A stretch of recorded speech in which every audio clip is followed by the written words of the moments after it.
وہ high court کا ہو کوئی بیل لینے کو تیار نہیں ہوتا تھا اور پوری جماعت کو دیوار کے ساتھ لگایا گیا. جھوٹے مقدمات جس طرح بنے اور جس طرح عدالتوں کے اندر تاریخ پہ تاریخ دی جاتی تھی تب اور رویہ تھا، اور اب نظام عدل کا جھکاؤ ایک اس لاڈلے کی طرف ہے جس کا نام عمران احمد نیازی ہے کہ جس سے عدالتیں یہ بہت پیار محبت شفقت سے پوچھتی ہیں. وزیر اعظم کے معاون خصوصی عطا تارڑ میڈیا سے گفتگو کر رہے تھے. آپ کو بتاتے چلیں وزیر اعظم کے معاون خصوصی عطا تارڑ گوجرانوالہ میں میڈیا سے گفتگو کر رہے تھے. ان کا کہنا تھا کہ تحریک انصاف کی جیل بھرو تحریک جیل بچو تحریک ہے. گوجرانوالہ میں اس وقت وزیر اعظم کے معاون خصوصی عطا تارڑ میڈیا سے گفتگو کر رہے ہیں. ان کا کہنا تھا کہ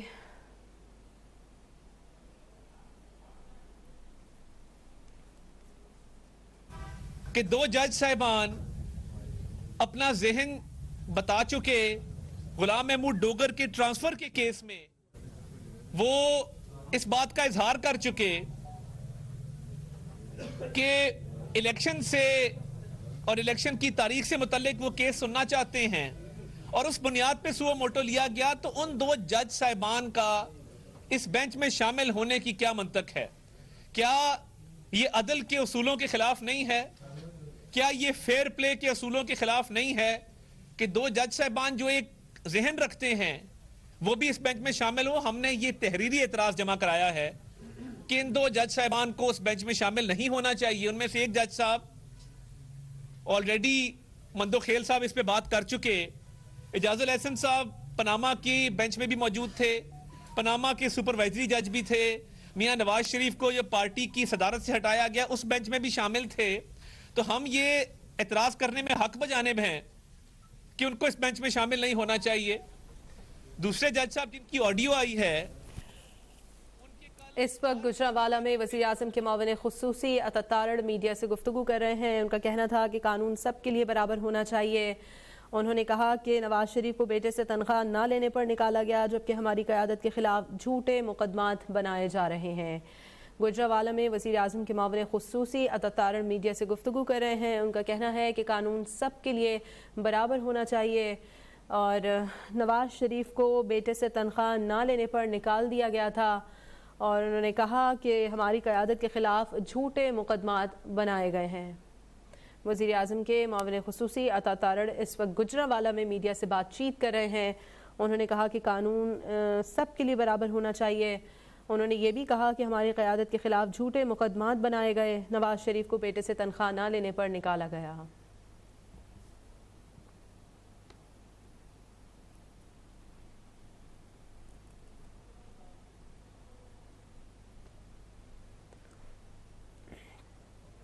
رہی ہیں اسلام آباد بار کاؤنسل ریفرنس فائل کر رہی ہیں. یہ وکلا کی بہت اعلیٰ ترین کاؤنسلز ہیں.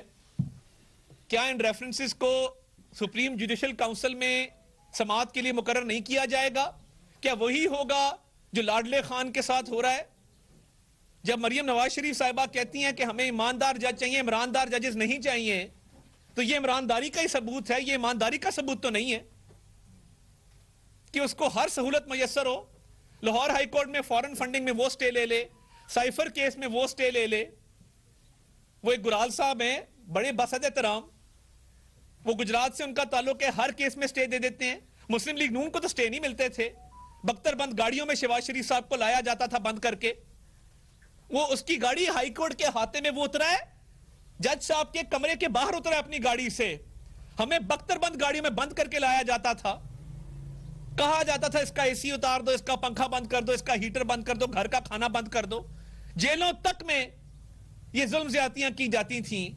اس کو ہر طرح کی سہولت میسر ہے کیونکہ وہ گالم گلوچ کرتا ہے، کیونکہ وہ سوشل میڈیا پہ گالی دیتا ہے. ہمارا سوشل میڈیا کمزور نہیں ہے، ہماری شرافت کو ہماری کمزوری بنا دیا گیا ہے کیونکہ ہمیں گالیاں دینی نہیں آتی. ہم تہذیب و تمدن کے دائرے میں رہتے ہیں. ہر بندہ یہ بات کر رہے جی سوشل میڈیا آپ کا بڑا کمزور ہے. ہم منافق نہیں ہیں، ہم سازشی نہیں ہیں, ہم جھوٹے نہیں ہیں, ہمیں میاں نواز شریف کی یہ تربیت نہیں ہے کہ گالیاں دو اور اس طرح لوگوں کی بےزتی کرو. ہم تو جائز آئینی اور قانونی نکات آپ کے سامنے رکھ رہے ہیں کہ آپ کو صفائی دینی ہوگی. مظاہر علی اکبر نقوی صاحب, یہ لوگ کہہ رہے ہیں, لوگ پوچھ رہے ہیں, اس پلاٹ کا بھی جواب دینا ہوگا, جو پلاٹ جس سے خریدا اس کا بھی جواب دینا ہوگا, بینامی پراپرٹیز کا بھی جواب دینا ہوگا. یہ نہیں ہو سکتا. جو دورہ نظام عدل ہے, جس طرح عمران خان اور نون لیگ میں فرق کیا جا رہا ہے نظام عدل کے حوالے سے, اسی طرح مظاہر علی اکبر نقوی میں اور قاضی فیضیسہ میں فرق کیا جا رہا ہے. معیار وہ سیٹ ہوا ہے, اس معیار پہ پورا اترنا پڑے گا. اور یہ دونوں نظام عدل پاکستان میں نہیں چل سکتا. ان ایماندار ججز کا کیا قصور ہے جو صبح 8 بجے عدالت لگاتے ہیں, حق حلال کی روزی روٹی کما کے اپنے بچوں کو کھلاتے ہیں, ان کے قلم سے ناانصافی نہیں ہوتی, ان کے قلم سے ظلم نہیں ہوتا, ان پہ یہ دھبا کیوں لگے؟ اس سپریم کورٹ کی عمارت, سفید عمارت, جو اس ملک کے آئین کی تحفظ کی پاسداری کے لیے ہے, جو قانون کی, اس ملک میں قانون رائج کرنے کی علم بردار ہے, اس سفید عمارت پہ چند کرداروں کی وجہ سے کالے دھبے کیوں لگیں؟ اور یہ ضد کس بات کی ہے کہ یہی بینچ میں بیٹھیں گے؟ اس سے نظر آتا ہے, تاثر بنتا ہے کہ ایک ذہن ہے, ایک جانبداری ہے, اور انصاف ہوتا نظر نہیں آتا. انگریزی میں کہتے ہیں justice should not only be done but justice should be seen to be done, کہ انصاف صرف نہ ہو, انصاف ہوتا نظر آئے. تو ہماری آپ سے گزارش ہے کہ ہم عدلیہ کا احترام کرنا جانتے بھی ہیں اور چاہتے بھی ہیں, مگر ہمیں اتنا دیوار کے ساتھ نہ لگایا جائے, اتنی ضد نہ کی جائے کہ اس ملک میں چند لوگوں کے لیے اور قانون ہو اور ہمارے لیے اور قانون ہو. ہم نے بہت برداشت کیا ہے, 1-1 سال 1.5 سال ہماری بیل کوئی نہیں سنتا تھا. ظلم کی انتہا ہوتی ہے, اور ایک شخص کی بیوی اور وہ اربوں روپیہ کھا گئے توشہ خانہ کے تحائف بیچ کے, اس کو بیٹی پہ کوئی پوچھنے کو تیار نہیں ہے, اس کے ڈاکوں پہ کوئی پوچھنے کو تیار نہیں ہے. اس سے بڑا کمیشن ایجنٹ پاکستان کی تاریخ میں نہیں ہے. معیشت تباہ کر گیا, مہنگائی کا بوجھ ہم نے اٹھایا ہوا ہے. ہم نے کیا ٹھیکہ لیا ہوا ہے کہ ہمیشہ ریاست کا بوجھ ہم اٹھائیں گے؟ اٹھا رہے ہیں, اٹھائیں گے, مگر 2018 میں یہ پاکستان نہیں تھا جو آج ہے. اور یہ کس کا قصور ہے؟ ہم تو ہستا بستا خوشحال خود مختار پاکستان چھوڑ کے گئے تھے. نہ لوڈ شیڈنگ تھی, نہ مہنگائی تھی, نہ بے روزگاری تھی, نہ مشکلات تھی, نہ مسائل تھے. 4 سال میں تباہی کر کے رکھ دی. پنکی گوگی اور عمران لوٹ کے کھا گئے پاکستان. یہ ان کی وجہ سے ہوا ہے جو فرا گوگی اور احسن جمیل گجر دبئی بیٹھے ہیں, آج پاکستان آنے کو تیار نہیں ہے کہ اربوں روپے کے ڈاکے مارے ہوئے. اب نیب نے بلایا نا, جائیں اپنی اہلیہ کا ہاتھ پکڑ کے جواب دیں نیب کے اندر کہ وہ گھڑیاں کدھر گئی ہیں, کس کو بیچی ہیں, کیسے بیچی ہیں. تو یہ جواب دینے ہوں گے, حساب دینا ہوگا.